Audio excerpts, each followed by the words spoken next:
We are Tailgate Talk. Welcome into the show, episode 2. I'm Matt Thomas. With me, we've got Kyle Malwini, Trent Williams, and Kyle Schumann. We thank you so much for being here again with us as we get into this second episode. I think we got our first episode jitters out of the way a little bit, so hopefully we're on our way to making more fun and less cringeworthy content. But let's be honest. If you watched episode, when you first fell in love with Penn State, yeah, and I think we'll take care of it. Well, what was the second time you fell in love with Penn State? Well, that's going to be a second today. I don't know. I saw the rundown for this show, and I'm not so sure that we got through that. But I mean, if you got through episode 1 and you're back for 2, let's be honest, you're dedicated. So why don't you show that dedication by subscribing to the channel on YouTube, giving us a like on our Instagram pages at PSU Tailgate Talk. Follow us on Twitter. Follow us on Facebook. Drop us a question in the reviews. Send us an email at psutailgatetalk@gmail.com. You know, We're still small.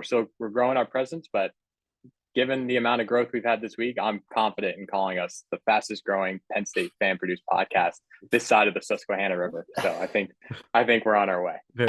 We're very limiting our fast growing podcast with well, and I didn't specify which side of the Susquehanna, so I'm giving us a little bit of leeway. So, but how you guys doing? In addition to that, real quick, if anybody wants to donate a pair of headphones to match Kyle Schumann's new microphone, that'd be gratefully appreciated. Hey, we all make sacrifices for the podcast. I went and bought a microphone. Winnie and Trent were up last night doing some extra editing. Matt goes and picks some dumb questions sometime for the podcast. I mean, everyone does their own thing here, so we're. I mean, we'll let the listeners. We'll let the listeners decide as we get to the end, and we'll see our user rate just drop off the face of the earth. So. But all right, you guys ready to get into this, or any other opening comments? Let's do it. All right, so we are going to start this show with a segment we call "The Good, the Bad, the Ugly." It sounds just like it's going to be just like it sounds. We're each going to say a good thing that we liked about the week that was in Penn State football, the bad stat, backline, whatever it may be, and then something that's so ugly we wouldn't want to see it again. Since we don't have a game that we can use to recap, we're going to start by recapping the 2021 season that was for Penn State.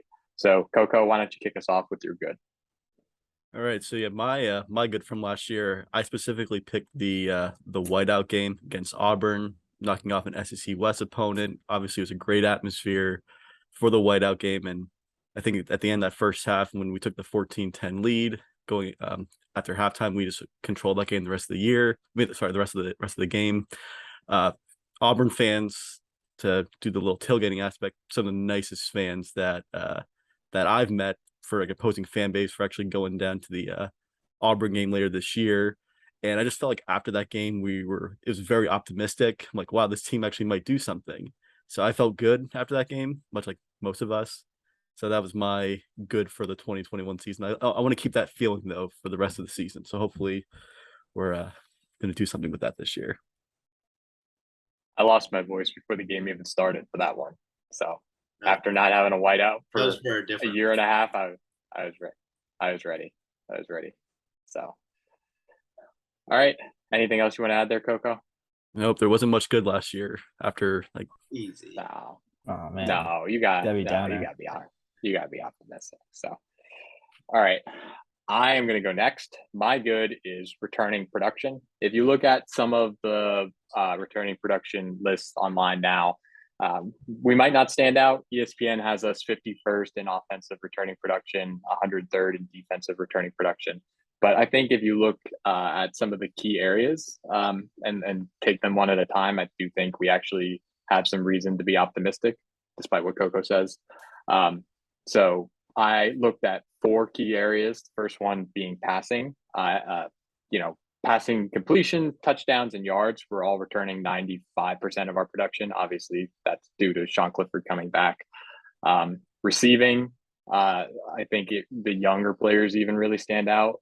Looking at receiving yards, where you have roughly 52% of your receiving yards coming from players that are going to be sophomores this year. So you're looking at underclassmen in general, almost 55-ish% of the receiving yard production last year from players that would be redshirt sophomores or below coming into this year.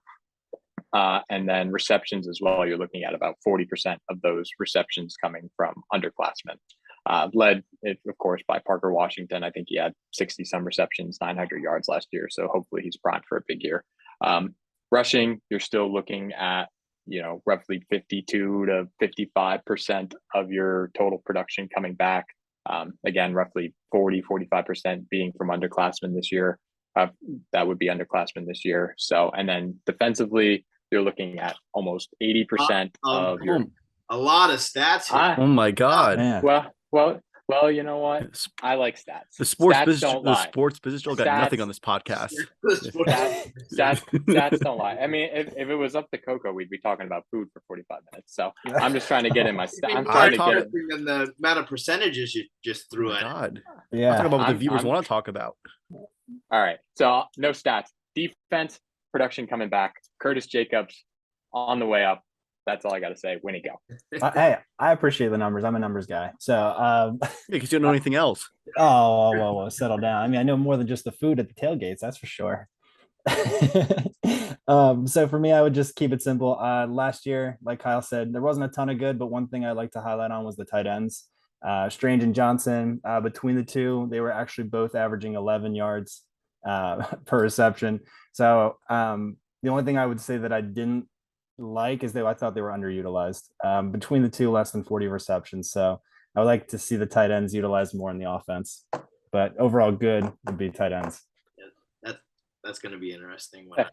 20 minutes ago, we said it's going to be awkward when someone picks their good and you go, oh, that's your bad. Well, a little preview for you. That's my bad. So I'm with you on that. So that's going to be fun how that plays out. Looks like you got two against you there. But I also went with Mawini here on more position based for my good, bad, and ugly. And my good, some of these are just common sense, but what was good is what was good. And the secondary was good last year. I mean, we to go along with Matt's returning production, I think we're going to have a lot of that back this year. Obviously, losing Brisker is huge. He had a big weekend in the NFL preseason, so it was looking good there. That's always good to see. But I do think our secondary was such a huge strength for us last year. Some key turnovers when we really needed it to get when our offense was stagnant, we get the ball back in their hands to give them another go at it. So I'm hoping we see a lot of that this year again, especially with Brent Pry. Yeah. See, if you would have let me finish my segment, you could have cited the exact amount of interceptions that was coming back. But no, that's okay. That's fine. I mean, it's fine. Tig or Jay Brown's probably the reason for the majority of those. So yeah. But anyway, all right, Coco, bad, go. I think my bad last year would be just the rushing game as a whole. I don't want to go too stat heavy here like Matt did, but Penn State had a little over 1,200 rushing yards last year, 11 rushing touchdowns. There were actually 10 players in Division I FBS that had more rushing yards than Penn State had a whole, and 40 players individually who had more rushing touchdowns than Penn State as a whole. Penn State averaged 3.1 yards per carry, which ranked 123rd out of 130 out of all FBS teams. I know we're going to be previewing the Purdue game here in a future episode, but Purdue actually ranked dead last in yards per carry. So I guess there's a little silver lining coming up, but both teams were bad rushing the football. We were really, really bad rushing the football. So if we could just be a little more competent this year, I'm not saying we need to be good, just competent, then we can expect big things. Well, the issue, according to Winnie, is because we didn't try to run the ball enough. That was the problem. We just didn't try. So we'll touch on it then. All right, Trent, should we just take this one together since we have the same bad tight end? I'll throw out some of my stats just to level set, because I think it shows last year they had, according to Victory Bell Rings, 499 receiving yards. The year before, they had roughly about the same, 530. But then when you look at the next level analytics is where it really stands out. If you listen to Blue White Illustrated BWI Daily Edition a couple weeks ago, they broke down tight ends based on Pro Football Focus grades. And the one that stood out to me was we had 3 contested catches last year from our tight ends, 12th in the Big Ten.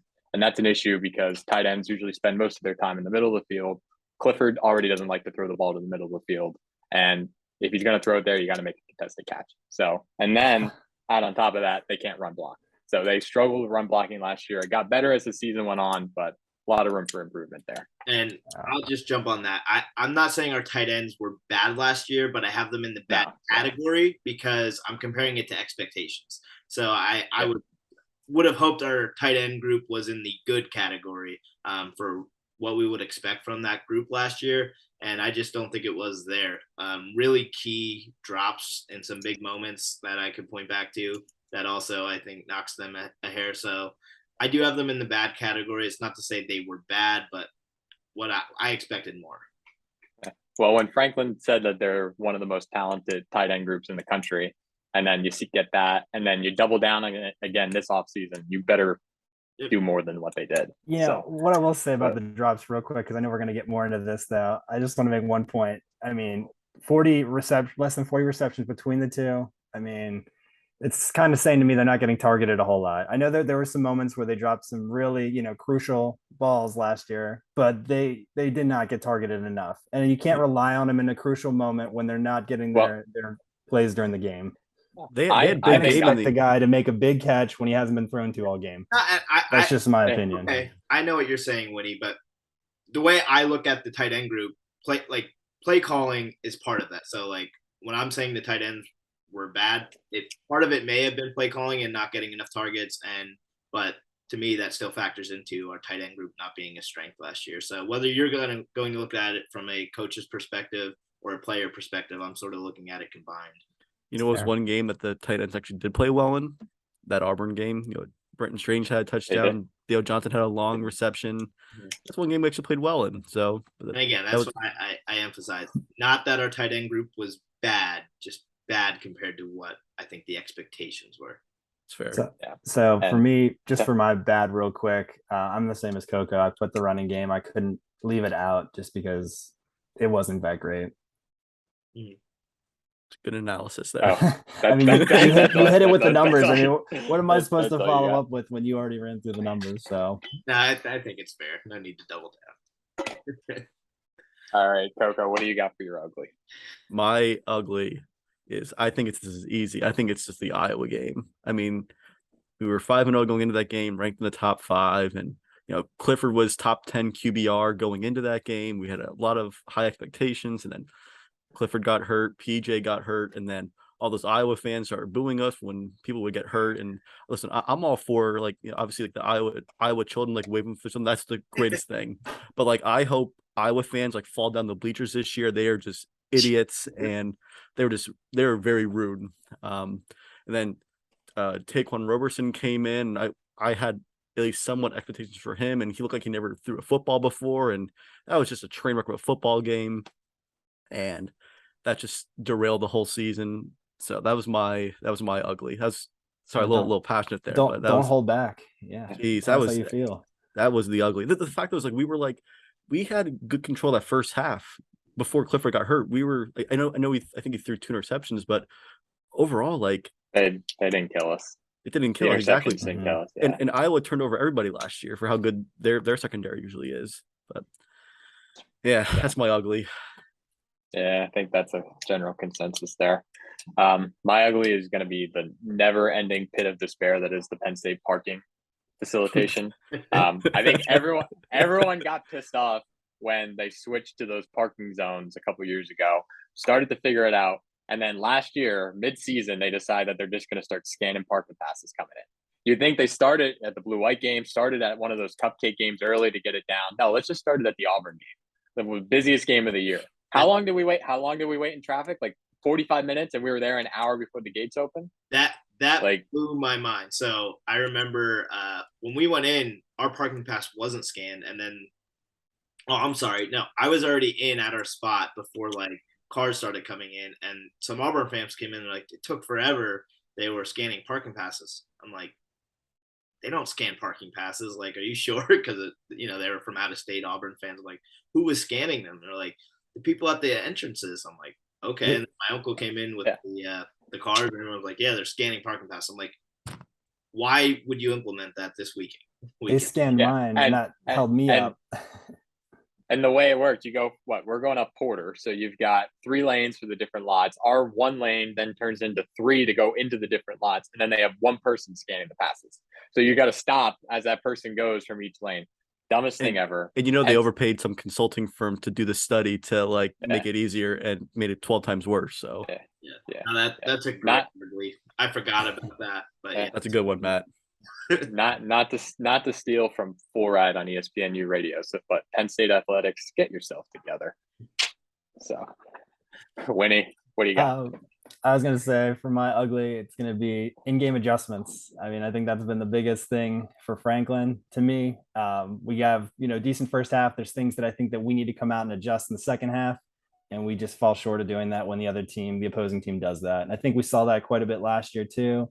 I know it hurt not having Clifford for some of those games, but it just seemed to be a big thing where we're all saying, at halftime talking amongst each other, oh, we just need to do this in the second half and we should be all right. And we don't do it. And I just wish that would be something we kind of change this year. So I'm very hopeful that Franklin realizes that, and hopefully he even listens to some of his other coordinators possibly and other people around him, that he'll make some changes during the game. One thing on that though is, go ahead, Matt. I think Franklin listens to the show, so I'm sure he'll change now that he got that constructive criticism. Yeah, that's what I'm going to say. We should next week. Yeah. I was saying, like Winnie, kind of what Matt said, we should get him on our halftime, FaceTime call with all of our buddies and just, Franklin, here's what you got to do. And then he'll go in, tell us coaches and be like, all right, these guys know what they're talking about. So I'll wait for the call. So my ugly, again, it's nothing, no surprises here, but the offensive line. And I feel like a lot of our struggles in other areas stem from the offensive line. We know Clifford struggles, partly related to the offensive line. I mean, just no time in the backfield there. The run game, we struggled so bad. Again, a lot of that goes back to the offensive line. It's just ugly as ugly can get. I'm hoping this year is an improvement. I know we've talked about that a little bit, and Franklin has hinted at that. And it's just one of those things that's hard to believe until I see it. So we'll leave it at that. Yeah, that's kind of sad when he even acknowledges it now, that he's not going to say it because you just got to show it. So wasn't it? I think Franklin's only had 1 NFL draft pick from the offensive line. I think it was Rasheed Walker last year. Pretty sure that was just 1. No, do you mean just last year, or do you mean in general? In general, who else was drafted from the O-line? Manette was drafted a while ago. There have been players throughout the year. Connor wasn't drafted. If he wasn't drafted, I mean, he was definitely, I think. I knew he's been. He's been. See, but the fact is, you gotta think that hard. Think of offensive linemen that were drafted from Penn State. Like you can rattle off 4 or 5 receivers, running backs. Yeah. Like that's why I'm thinking like only 1 was drafted, but I guess think there's other ones now. But listen, the offensive line is a group that, truthfully, I've always heard this, like, you don't want to be known as an offensive lineman because it probably means that you're doing your job. If you're known as an offensive lineman, it's mostly because you're missing blocks, you're missing plays in big moments where it's like, oh, Kyle missed that block. Where if you're just doing your job and people aren't getting through you, no one's talking about great blocks unless you're really like pancaking someone. So for the most part, as an offensive lineman, I think you want to be someone that's not really well known and people don't know your name. Yeah. We all knew Coco's name in high school, so what does that tell you? Yep. Matt, I was a running back in high school, actually. I was thinking about this morning when we were running through some of the players in my mind and coming back from injury, and I'll never forget senior year how I thought you tore your ACL again, and I was like, he's done, he's not coming back, and then the next week there he is trying out onto the field. It was actually a 2 week. I was out 2 weeks with the MCL sprain. Matt, what sports you play in high school? Wait, no, you too busy playing basketball and giving us turnovers for Pottsville Blue Mountain when all these games where Matt just throws the ball and gets turnovers for the opposing team. Wow, that was a good comeback. I don't know what to say, but this isn't a basketball podcast, so we're just going to move on to our next segment. So unless anyone has anything else on good, bad, and ugly, nothing. Hearing none, we're moving on. All right. So today, kind of segue from Trent's last comment, we're going to break down the offense a little bit. So I will read out a projected offensive starting lineup. If you look anywhere, they're probably similar. This one's pulled from SI. But you got Clifford starting at quarterback, Kevon Lee starting at running back, and then offensive line going from left tackle over. Olaf Shanu, Landon Tangwall, Juice Scruggs, Sal Wormley, and Caden Wallace. Brent Strange as the starting tight end, Parker Washington as starting receiver. I know he spent a lot of time in the slot, but I think most people project him to move over to the one. Mitchell Tinsley at receiver, and then Lambert Smith as the other receiver. So we made it through one episode without going into the great Sean Clifford debate. Should we just start there right now and go? We can talk on that. I'm excited. Yeah. I'm excited for Sean Clifford. I mean, so am I. So I'll throw a graphic up here for Sean Clifford. But, guys, if you go through his stats, he was very comparable to, some other quarterbacks that they know of in the NCAA. Like Stetson Bennett led the Georgia Bulldogs to the national championship. And you got Will Levis from Kentucky that he battled with Clifford at Penn State. Going through these stats, passing yards, Clifford had the most out of the three at a little over 3,100. Passing yards comparable, interceptions, way less than Will Levis. Completion percentage are comparable, 61%, 65%, 66% going across the board there.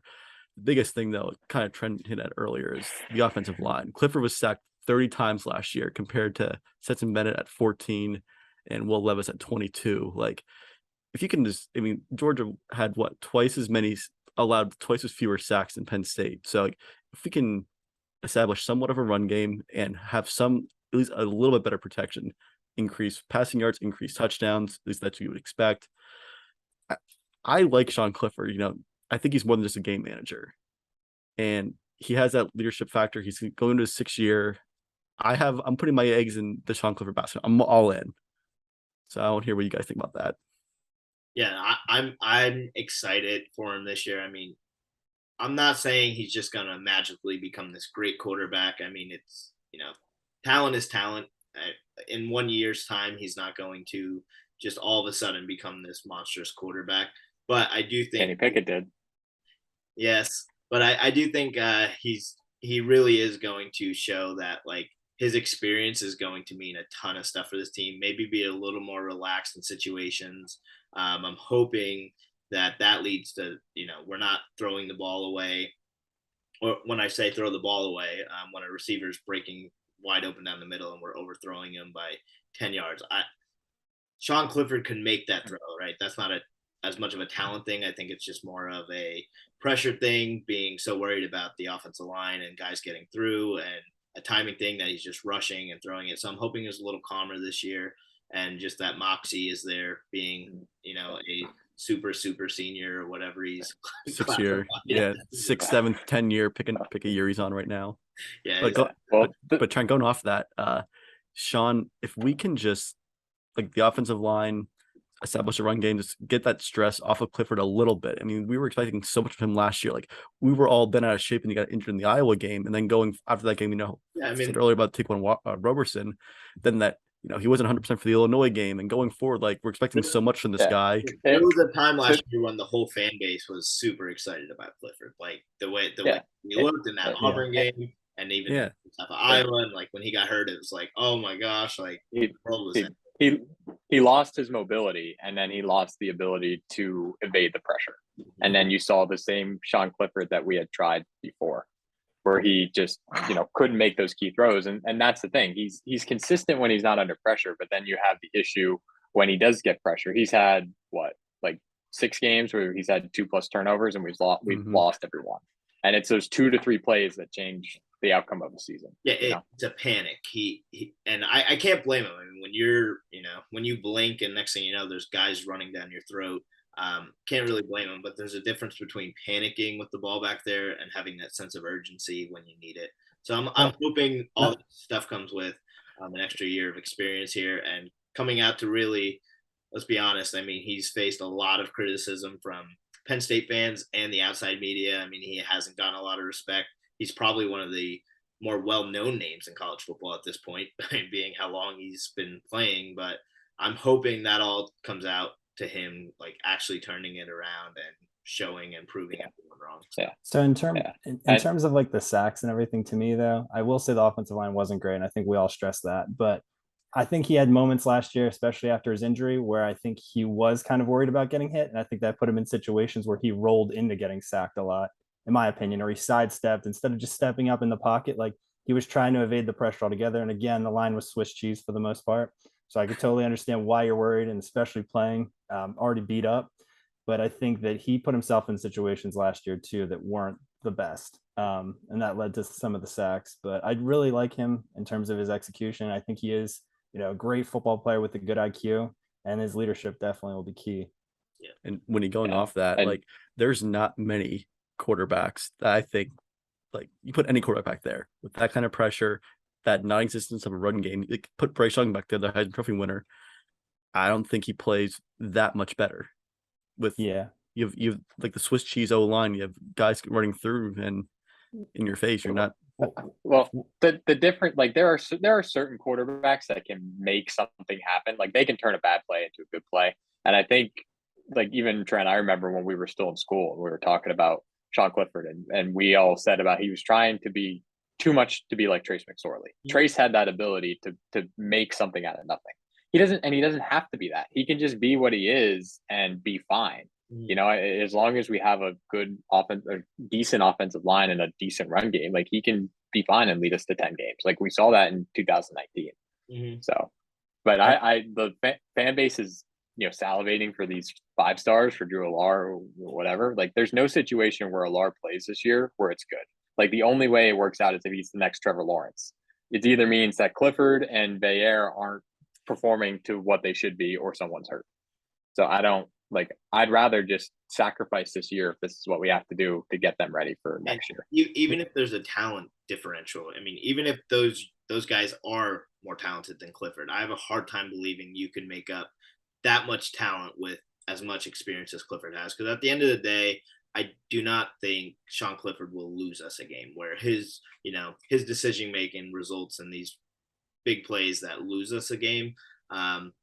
Where I think you can get that with a lot of these younger guys. I mean, they make a couple key mistakes in big areas where they're just trying to do too much and end up losing the game. Mm-hmm. I think one thing though too that we're not really talking about, as much as we're beating up the offensive line, I think the scheme wasn't exactly. I'm not a fan of the RPO scheme and being like the main driver towards the offense, because I think you put your offensive line in a position where they don't know if it's a run or a pass. And that's pretty hard to kind of be an offensive lineman and not knowing that factor. So then when Clifford's trying to extend a play like that, though, you put yourself in a position where you don't really know what's happening. Is now, though. What do you say about every other team that runs the RPO and they're the powerhouses? Guys, Winnie wants to run the triple option. But the teams that run that though, they have a decent run game. So we didn't have the run game, and then we're trying to run an RPO offense. So you put yourself in a position where it's not a good situation to be in. Yeah, I mean, I think I can get behind that. That's just you need that style nowadays to compete in college football. I agree, but you need to be able to run the ball though. So okay, if you can't run the ball, what are you going to do? Change your whole offensive scheme? Like that's not going to work either. No, I get that, but you can't. If you're not running the ball and you're hoping that RPOs are going to save you, it's not going to work out. I think it comes down to a point when I don't think there's only so much scheming you could do. I mean, if the talent's not there, if the blocking's not there, you could try to run any style of offense. At the end of the day, you still need to hold blocks, whether you're running the ball or throwing the ball. I mean, I understand what you're saying, where different kind of blocking. It adds another level of complication, maybe, but you also get another. If you're not blocking to begin with and you're not running that RPO, which adds a little confusion on the defensive side of things. So you'd be taking that side of the RPO away at the same time. See, I think that it kind of worked the opposite for Penn State, where you use the RPO to trick your defense into thinking, okay, are they going to run? Are they going to pass? Right? They set it up that way. But when Penn State, even as fans, we know they're not going to really run the ball heavy. The defense is just teeing off, blitzing, adding, stacking the box. I can agree there, where the RPO, one gripe I have with our version of the RPO is it's like 98% of the time the RPO is just like really a delayed handoff, where our running backs are just getting the ball delayed rather than a traditional RPO where there is that equal mix of running, passing, quarterback keeping it, running back taking it. I don't feel like we have that nice mix. We run that RPO, but our mix of the run versus the pass versus the quarterback keeping it is not the mix. Yeah. And you got to think about how long too, in my opinion, it develops. I mean, that's a longer play at times to develop that RPO because you're reading, right? The quarterback's reading and he's going to decide whether he's going to pull it or he's going to hand it to the running back. So that's a longer amount of time that those offensive linemen have to hold their blocks. So, I mean, again, I'm not going to say the offensive line was great, but I don't think we should just bash on them entirely. I think there's factors that I would like to see how this year pans out and see how that goes. Yeah. So, and I think go ahead, man. I was just going to say, I think we covered this enough. Do you have? I was going to say, I think we don't need to talk about Clifford enough. I think there is room for optimism on the offensive line. I'm high on Tangwell and Fashunu. Like I think, the buzz that you hear around practice, like I'm hoping that they can, turn out to be something. I think, Sal Wormley, he was hurt last year. He was going to be a starter and he was hurt. So we were playing with not our ideal offensive line setup last year. So, and I think the other thing that has been missing in these last few years is competition. You have maybe 4 or 5 guys that are just like automatically slotted to be the starters, and there's no one pushing. So even if Hunter Norzad comes in here from Cornell and doesn't start, like his presence being here and pushing Wormley is going to be good. JB Nelson coming in, he's coming from Lackawanna, I think, right? Like him pushing at those other spots is going to be a good thing. So I'm hoping that we're finally going to see a little bit of gradual improvement with this offensive line. I heard from 24/7, going off what Matt said, I think the ceiling for this offensive line, albeit it's going to be younger than the past year or so, less starts combined, everything like that. But I think looking at some of these guys, looking more physically dominant, and again, they're these higher rated recruits. They may be more freshmen, sophomore, juniors, but compared to what we've been having, I think from a physicality standpoint, these guys look more like a true Big Ten offensive line. And hopefully we can, again, keep Clifford clean, have this run game somewhat established. And I'm feeling optimistic about this offense. I don't know about you guys. You're talking me into it. Well, what I'm feeling confident about is our running game. Despite everything that we had last year, I think everyone's feeling the hype around the freshmen that are coming in. I've never been down on Kevon Lee to begin with. I think he brings something to the offense. I don't know if it's a number one, but I think he brings a good change of pace. But I think everyone is feeling the Nick Singleton hype for sure. Yeah. So I think with the reason, I think having a multitude of backs is something that I think we've done well, is keeping our running backs fresh by not depending on that one guy to carry 80% of the load or 90% of the load. Just being able to rotate guys in and keep those legs fresh, I think will be important once we are able to establish a running game, if that happens. Yeah, and I think, with all the hype around Singleton, people are forgetting about Katron Allen too. I'm sure a lot of people in the Penn State community have seen the video come out from practice last week where he just truck sticked that guy going down the field. But I mean, he was the lead back at IMG for a couple of years, which is a more college style system than what Singleton ran at Governor Mifflin. So I think he might actually be in a position to contribute earlier than Singleton. So, and even Lee, I mean, looking at some of the stats I pulled up here through CBS, I mean, it had him averaging just under 5 yards a pop last year. Man, that's pretty good. Yeah, he's more of a downhill style running back. And I think last year, with everything that happened with the offensive line, we kind of got away from that a little bit. But I think if he could just stick to what he does best, we can have he did really well in 2022. And I think that we could see that same level of production. Yeah. So here we go. We're getting bought in again, guys. We're getting our optimism going here again. That's the fun in being a fan. Every year you get to be optimistic.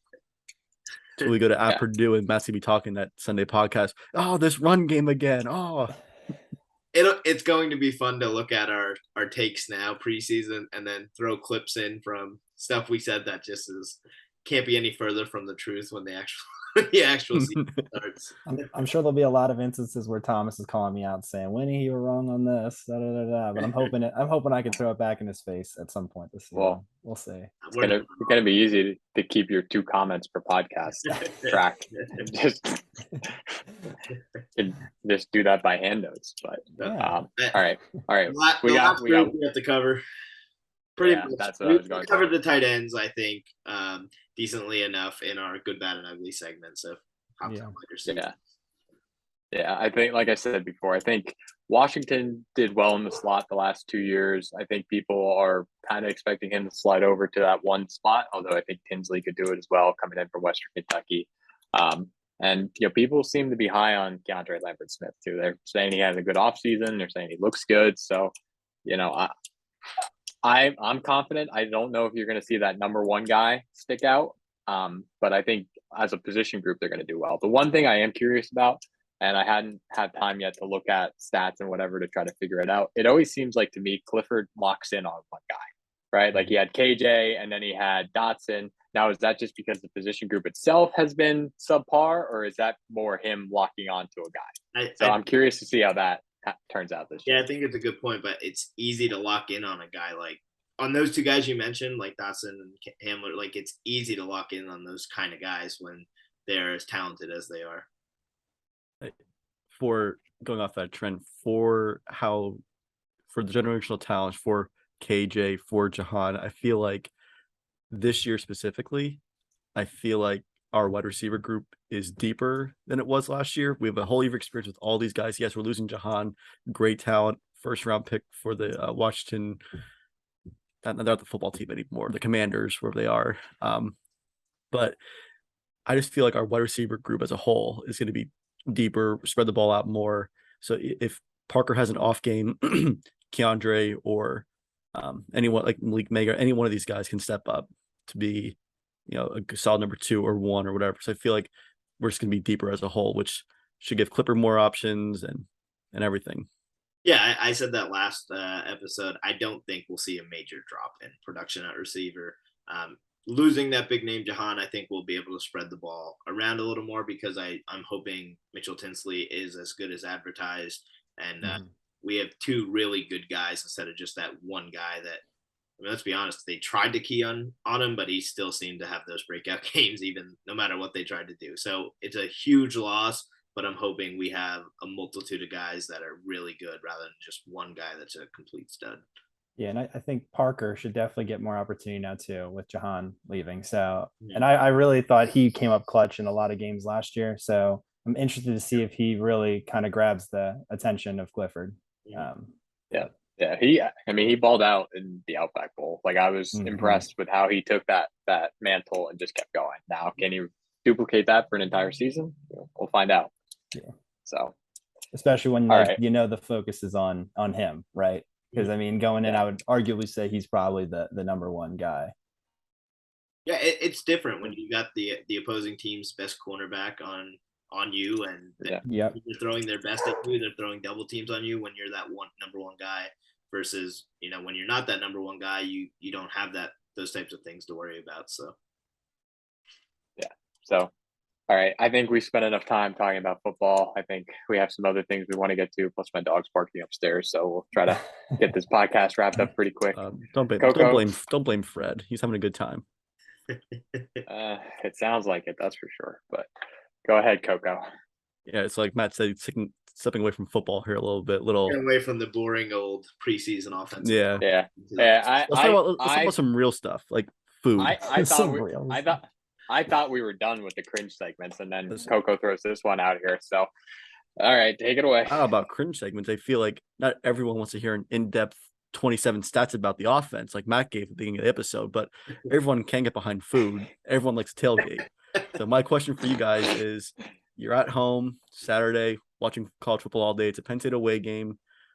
What is your top 3 spread for your tailgate? You're at home. You have whoever over, just top 3 foods or drinks, whatever you want to do. It's your choice, whatever you want. He's gonna lambaste me about going in depth about Penn State football, but he wanted to do top 10 foods. break it down from breakfast to dinner. What do you have at your tailgate? All right, Matt. What do you want first? An hour special episode breakdown next week. I like having tailgates. I like having fun. Sorry, I got the co-captains of the no fun club here. So I'm here for Penn State football. I've said that time and time again. Matt, what's your tailgate? All right. Well, I make a mean buffalo chicken dip, so got to go with that. The key is you got to make your own chicken. You can't just use that canned stuff because that just gets all soggy. Whatever. You gotta rub your chicken first with the dry rub, and then you're getting the ranch seasoning mixed in. Then you put the blue cheese dressing in. It's good. It's good. I know it's good. I know. Yeah, you're getting an in-depth analysis on buffalo chicken. Yeah, what brands do you use? All we needed was buffalo chicken dip. Yeah, can I get the recipe? Yeah, talk about like rubbing your chicken on a podcast here. Like, I think the listeners want to know, and I know because every time I bring it up to the tailgate, it's the first thing that's gone. Unlike when Coco brings his McDoubles from McDonald's and has 15 of them that he has to finish off before we go into the game. That's not a problem. I will do that by myself. That's fine, and I took care of it. So, yeah, you did a great service for the tailgate that day. All right, so, buffalo chicken. Oh wait, I got 3. Buffalo chicken dip number 1, burgers clear staple number 2, and then my dark horse is you got to have grapes. Chips too salty. It's hot. People need fluids. I like to go with the grapes from Sam's Club that have the green. They're juicy. The whole gallon, I can eat the whole thing. So it sounded like Mo Pepper Jr. a little bit there. So go ahead, Winnie. So I'm a barbecue guy myself, and actually my one buddy Jake Healy got me on this crock pot pulled pork. So we had it up at State College back when we were in school. He would whip it up, and it was awesome. So whether it's home game, away game, we were working that. Pizza if I'm at the house, and then if we're up at the tailgate, I'd say burgers like Matt. And then the only third thing is you need something sweet. So it's always cookies need to be there too. The grapes are sweet. Yeah, you gotta get something real sweet. I want to know who else has grapes at their tailgate. Like, we're the only ones. I'll get Matt brings them. I'll get a pull. You know what? That makes you stand out. And you know what? It works. They're always gone. They're always gone by the end of the tailgate. All right. What I will say is I do think it's very different if we're talking at home for an away game spread versus in person at a tailgate. But Kyle specifically said at home. So I'm a big crock pot guy just because I like to set the spread out in the morning and be able to go back at it all day while you're watching all the games. And so with that, I'd probably just go with burgers. You can't go wrong with burgers in the crock pot. They're always good, and you keep going back. Buffalo chicken dip, it's a staple. You have to have it. And then finally, a soup. I mean, as the weather gets cooler in the fall, you get that fall weather. I like having a good soup that you go to and keep going back to all day. Fair. I would have to say you have to start with wings. I mean, a good wing trumps any one of your foods. Like, let's be honest here. If you had a solid buffalo wing or barbecue or sweet heat, it trumps any wing or any food that you guys picked. I'd also do either tater tots or French fries. Any fried potato, but preferably a tater tot if I had to pick. And then third, it has to go with Mrs. McConis' cupcakes. She's a friend of the pod, one of our good friends, Aaron McConis, listener here. His mom makes phenomenal cupcakes, specifically red velvet that she makes with blue food coloring for Penn State. And I can just hammer those all afternoon. So if Mrs. McConis, if you're listening, if you want to send us some cupcakes at any point, send those down to us. It'd be much appreciated. It sounds like I put more prep into this than I did about the yeah, rushing we know stats. It showed yeah. That's for sure. So it sounds like as soon as we get our Tailgate Talk store up and running, we're going to start selling Mrs. McConis' cupcakes on there. Honestly, probably be a bestseller. To come out of this podcast, so yeah, but they're all going to Coco bestseller. Specifically, I love all Miss McConis' cupcakes, but specifically red velvet. It's got to be the red velvet. Oh gosh. All right, Coco, do you have any more you want to talk about with food? Because you seem very passionate about this. Yeah, I feel like you could riddle off I am excited for tailgate things this year, though. I'm excited to tailgate. I'm excited to have a few responsible adult beverages with the guys, but I'm just ready for a good season. I'm just excited for it. Yeah, I like the excitement. You get me pumped up. You will not catch me eating a grape at any point. You will not catch me eating a grape. You will not catch me eating a grape. You will not catch me eating a grape. If I have a grape, someone smack it out of my hand. What are you doing? I don't think we'll have to worry about that. So. I'm gonna sneak a grape into something at the first tailgate. So, all right, we've gone long, so we're gonna try to wrap this up a little bit now. So we're gonna go back to our old faithful last call. So remember the format for new listeners: rapid fire, short burst questions. Each one of us gets one last one. I'll kick it off. Do we see a Clifford to Clifford connection this season? Sean Clifford, obviously the quarterback. Liam Clifford, his brother, who is, I'm looking at redshirt freshman. Do we actually get to see that connection take place this year? For a touchdown or at any point? Just the completion. I think so. I don't think. Yes. Right? It has to be. Yes. Yeah, I guess. Winnie I'm trying to think of He's like, oh, this is.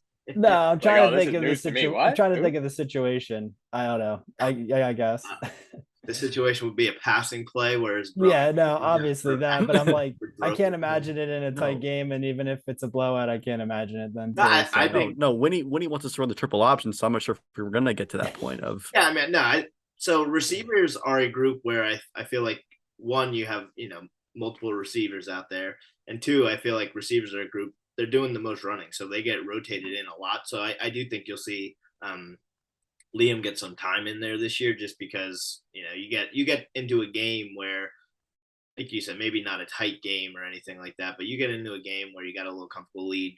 They constantly throw new receivers in there to keep legs fresh. So I think we'll see him in there, and if he's going to be in there, I think you'll see a completion. I get cool. That, but I guess I'm thinking more if it's going to happen where there's a completion to Clifford, it's probably going to be from one of the other receivers throwing the ball, is what I'm thinking. Another receiver. Hey, Jahan did one of those like receiver passes last year in the Auburn game. So very specific. He's going to need a trick play where a receiver's throwing the ball. It just so happens to be Liam Clifford on the other end. If it is, I'll mess it up. That should be. I don't think it'll be Liam. I'm surprised. I'm surprised Winnie hasn't been an offensive coordinator somewhere with his I formation, downhill running, and then trick plays.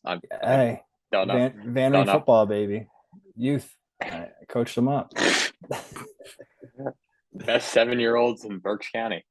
So, a little older than 7, but yeah. All right, Winnie, go. What's your last call?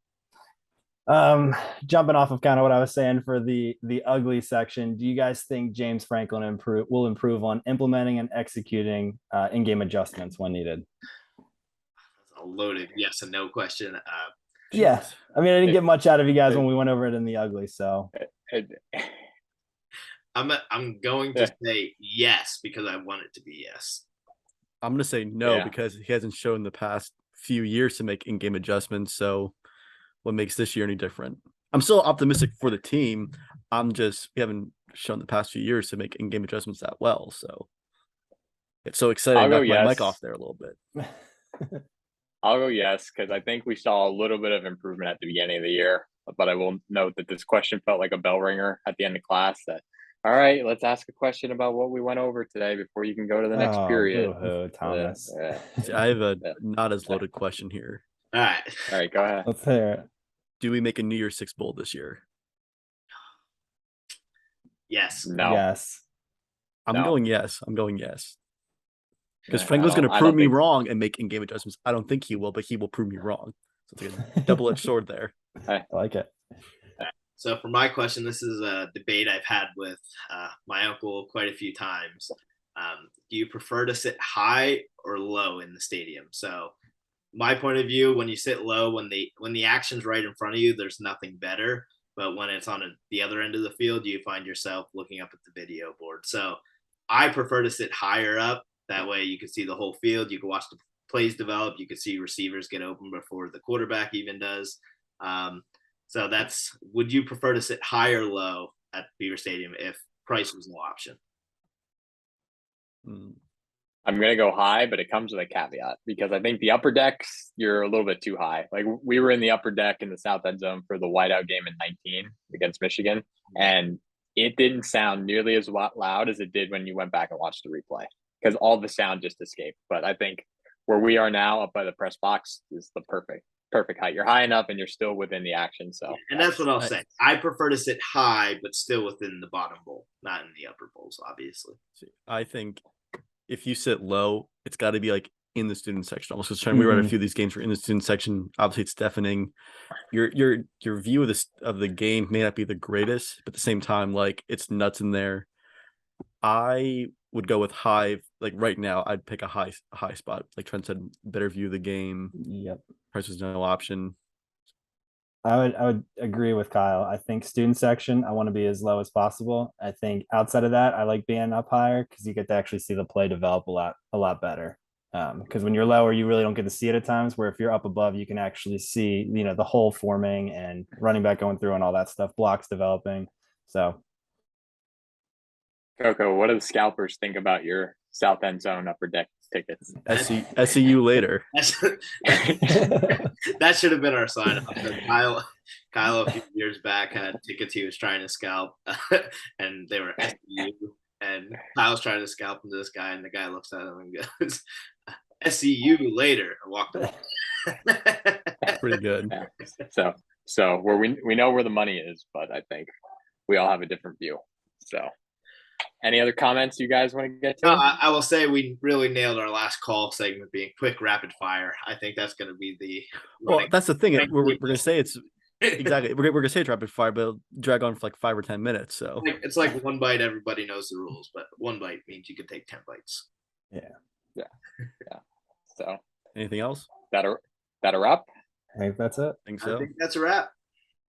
All right. Well, thank you all for tuning in. Reminder, like us on YouTube, on wherever you listen to your podcast, PSU Tailgate Talk, PSU Tailgate Talk, gmail.com. We'll see you next time. We are Tailgate Talk.